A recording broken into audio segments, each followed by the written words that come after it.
ആഗോള രാഷ്ട്രീയ ഭൂപടത്തിൽ ഇറാനും പാശ്ചാത്യ ശക്തികളും തമ്മിലുള്ള പോരാട്ടം ഇന്നു മിസൈലുകളിലും ഡ്രോണുകളിലും മാത്രം ഒതുങ്ങുന്നില്ല. അത് ഡിജിറ്റൽ സാമ്പത്തിക ലോകത്തെ അദൃശ്യമായ അതിരുകളിലേക്ക് വ്യാപിച്ചിരിക്കുന്നു. ദശകങ്ങളായി തുടരുന്ന ഏകപക്ഷീയമായ സാമ്പത്തിക ഉപരോധങ്ങൾകൊണ്ട് ഒരു രാജ്യത്തിന്റെ നട്ടെല്ലൊടിക്കാൻ ശ്രമിക്കുന്നവർക്കു മുന്നിൽ പതറാതെ നിൽക്കാൻ ഇറാൻ കണ്ടെത്തിയ അത്യാധുനികമായ സാമ്പത്തിക കോട്ടയാണ് ക്രിപ്റ്റോകറൻസി.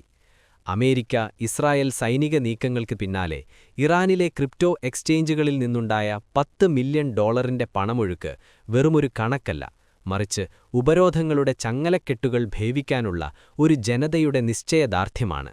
സാധാരണ പൗരന്മാർ മുതൽ ഭരണകൂടം വരെ തങ്ങളുടെ അധ്വാനത്തിന്റെ വില സുരക്ഷിതമാക്കാൻ ഡിജിറ്റൽ വാലറ്റുകളെ അഭയം പ്രാപിക്കുമ്പോൾ, പരമ്പരാഗത ബാങ്കിംഗ് സംവിധാനങ്ങളെക്കാൾ കരുത്തുള്ള ഒരു സമ്മർദ്ദ വാൽവായി ബ്ലോക്ക്ചെയിൻ സാങ്കേതികവിദ്യ മാറുകയാണ്.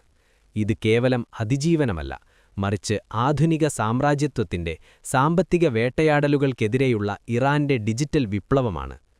ബ്ലോക്ക്ചെയിൻ അനലിറ്റിക്സ് സ്ഥാപനങ്ങളായ ചൈനാലിസിസ്, എലിപ്റ്റിക് എന്നിവ പുറത്തുവിട്ട വിവരങ്ങൾ ഭൗമരാഷ്ട്രീയ സംഘർഷങ്ങൾക്കിടയിലെ ഡിജിറ്റൽ സാമ്പത്തിക മാറ്റങ്ങളുടെ ആഴം വ്യക്തമാക്കുന്നതാണ്. ഇറാനെതിരെയുള്ള സൈനിക നീക്കങ്ങൾ ആരംഭിച്ച നിമിഷം മുതൽ രാജ്യം ഒരു അഭൂതപൂർവമായ ഡിജിറ്റൽ പലായനത്തിന് സാക്ഷ്യം വഹിച്ചു. ശനിയാഴ്ച ആക്രമണങ്ങൾ ആരംഭിച്ച് മിനിറ്റുകൾക്കുള്ളിൽ തന്നെ ഇറാനിയൻ ക്രിപ്റ്റോ എക്സ്ചേഞ്ചുകളിൽ നിന്നുള്ള പണമൊഴുക്ക് കുത്തനെ ഉയർന്നു. ഇറാനിലെ ഏറ്റവും വലിയ ക്രിപ്റ്റോ പ്ലാറ്റ്ഫോമായ നോബിടെക്സിൽ നിന്നുള്ള കണക്കുകൾ ഈ പ്രതിഭാസത്തിന്റെ തീവ്രത വെളിപ്പെടുത്തുന്നു. വെറും ഒരു മണിക്കൂറിനുള്ളിൽ $2.89 മില്യൺ ഈ എക്സ്ചേഞ്ചിൽ നിന്ന് പുറത്തേക്കൊഴുകിയത്. ഇത് സാധാരണ ദിവസങ്ങളിലെ ഏറ്റവും ഉയർന്ന മണിക്കൂർ നിരക്കിനേക്കാൾ 8 ഇരട്ടി കൂടുതലാണ്. ആക്രമണ വാർത്തകൾ പുറത്തുവന്നതിന് തൊട്ടുപിന്നാലെ ഇടപാടുകളുടെ അളവിൽ 700% അമ്പരപ്പിക്കുന്ന കുതിച്ചുചാട്ടമാണ് രേഖപ്പെടുത്തിയത്. ശനിയാഴ്ച മുതൽ തിങ്കളാഴ്ച വരെയുള്ള 48 മണിക്കൂർ പിന്നിട്ടപ്പോൾ ഏകദേശം $10.3 മില്യൺ മൂല്യമുള്ള ക്രിപ്റ്റോ ആസ്തികൾ ഇറാനിയൻ പ്ലാറ്റ്ഫോമുകളിൽ നിന്ന് മാറ്റപ്പെട്ടതായി ചൈനാലിസിസ് സ്ഥിരീകരിച്ചു. ഈ വൻതോതിലുള്ള പണമൊഴുക്ക് കേവലം പരിഭ്രാന്തി മൂലമുള്ള ഒന്നല്ല എന്ന് വിദഗ്ധർ വിലയിരുത്തുന്നു. ഇതിന്റെ പ്രധാന ഗുണഭോക്താക്കൾ പണപ്പെരുപ്പത്താൽ വലയുന്ന സാധാരണ ഇറാനികളാണ്. യുദ്ധം കടുക്കുമ്പോൾ പ്രാദേശിക കറൻസിയായ റിയാലിന്റെ മൂല്യം ഇടിയാനുള്ള സാധ്യത മുന്നിൽ കണ്ട് സാധാരണക്കാരായ 15 ദശലക്ഷത്തോളം ഇറാനിയൻ നിക്ഷേപകർ തങ്ങളുടെ സമ്പാദ്യം സുരക്ഷിതമായ വിദേശ വാലറ്റുകളിലേക്ക് മാറ്റുന്നു. ഇറാനിയൻ റിയാലിന്റെ മൂല്യം ഇടിയുമ്പോൾ സമ്പാദ്യം ബാങ്കുകളിൽ സൂക്ഷിക്കുന്നത് നഷ്ടമാണ് എന്ന് തിരിച്ചറിയുന്ന ജനങ്ങൾ USDT പോലുള്ള സ്റ്റേബിൾ കോയിനുകളിലേക്ക് മാറുന്നു. ഇതവർക്ക് ഡോളറിന്റെ മൂല്യം ഉറപ്പാക്കുന്നു.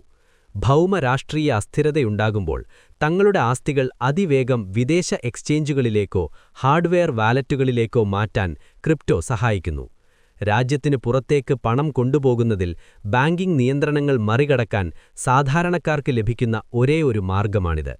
സെൻട്രൽ ബാങ്കുകളുടെ നിയന്ത്രണമില്ലാത്തതിനാൽ യുദ്ധകാലത്ത് ബാങ്കിംഗ് സേവനങ്ങൾ തടസ്സപ്പെട്ടാലും ഡിജിറ്റൽ വാലറ്റുകൾ വഴി ഇടപാടുകൾ നടത്താൻ ഇവർക്ക് സാധിക്കുന്നു. ഭരണകൂടവുമായി ബന്ധപ്പെട്ട സ്ഥാപനങ്ങളും ഇസ്ലാമിക് റവല്യൂഷണറി ഗാർഡ് കോർപ്പും തങ്ങളുടെ ഫണ്ടുകളുടെ ദൃശ്യത കുറയ്ക്കാനും ലിക്വിഡിറ്റി പുനഃക്രമീകരിക്കാനും ഈ സാഹചര്യം ഉപയോഗിക്കുന്നു. 2023 മുതൽ മാത്രം $3 ബില്യൺ ക്രിപ്റ്റോ ആസ്തികളിലേക്ക് ഇവർ മാറിയതായി TRM ലാബ്സ് ചൂണ്ടിക്കാണിക്കുന്നു. അന്താരാഷ്ട്ര ബാങ്കിംഗ് ശൃംഖലകളിൽ നിന്ന് ഒറ്റപ്പെട്ട ഇറാൻ ആഗോള വിപണിയുമായി ബന്ധപ്പെടാൻ ബ്ലോക്ക്ചെയിൻ സാങ്കേതികവിദ്യയെ ഒരു സുപ്രധാന പാലമായി ഉപയോഗിക്കുന്നു. ഇത് പാശ്ചാത്യ രാജ്യങ്ങൾ അടിച്ചേൽപ്പിക്കുന്ന സാമ്പത്തിക നിയന്ത്രണങ്ങളെ ഫലപ്രദമായി പ്രതിരോധിക്കാൻ അവരെ സഹായിക്കുന്നു.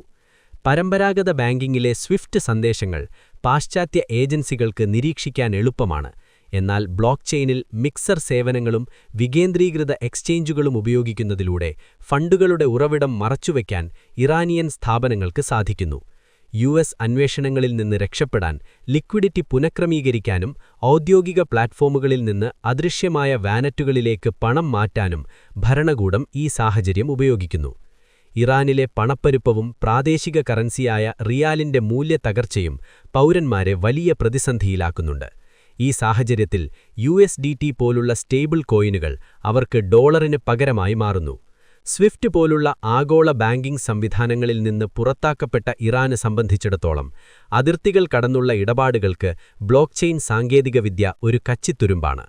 2025 കണക്കുകൾ പ്രകാരം ഇറാനുമായി ബന്ധപ്പെട്ട ക്രിപ്റ്റോ ഇടപാടുകൾ $8 ബില്യൺ മുതൽ $10 ബില്യൺ വരെയാണ്.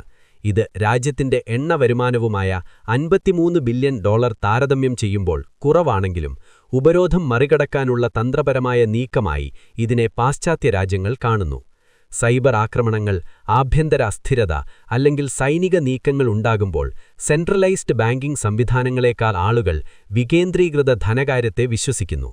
യഥാർത്ഥത്തിൽ ഈ $10 മില്യൺ ഒഴുക്ക് ആധുനിക യുദ്ധമുറകളിൽ ഡിജിറ്റൽ ആസ്തികൾ എത്രത്തോളം നിർണായകമാണെന്ന് കാണിക്കുന്നു. സൈനിക ആക്രമണങ്ങൾ ഉണ്ടാകുമ്പോൾ പരമ്പരാഗത സാമ്പത്തിക വ്യവസ്ഥകൾ തകരാമെങ്കിലും വികേന്ദ്രീകൃതമായ ക്രിപ്റ്റോ ശൃംഖലകൾ ഇറാന്റെ അതിജീവനത്തിന് കരുത്തുറ്റ ഒരു സമ്മർദ്ദ വാൽവായി മാറുകയാണ്. ഇറാനെതിരായ US അന്വേഷണങ്ങൾ കടുക്കുമ്പോഴും ഡിജിറ്റൽ ആസ്തികൾ നിയന്ത്രിക്കുക എന്നത് വലിയ വെല്ലുവിളിയായി തുടരുന്നു. യുദ്ധക്കളത്തിലെ മിസൈലുകളേക്കാൾ വേഗത്തിൽ പണം ഡിജിറ്റൽ വാലറ്റുകളിലൂടെ അതിർത്തി കടക്കുന്നു. ആഗോള സാമ്പത്തിക ക്രമം മാറുമ്പോൾ ഉപരോധിക്കപ്പെട്ട രാജ്യങ്ങൾക്ക് ക്രിപ്റ്റോ കറൻസികൾ ഒരു സാമ്പത്തിക കവചമായി മാറുകയാണ്.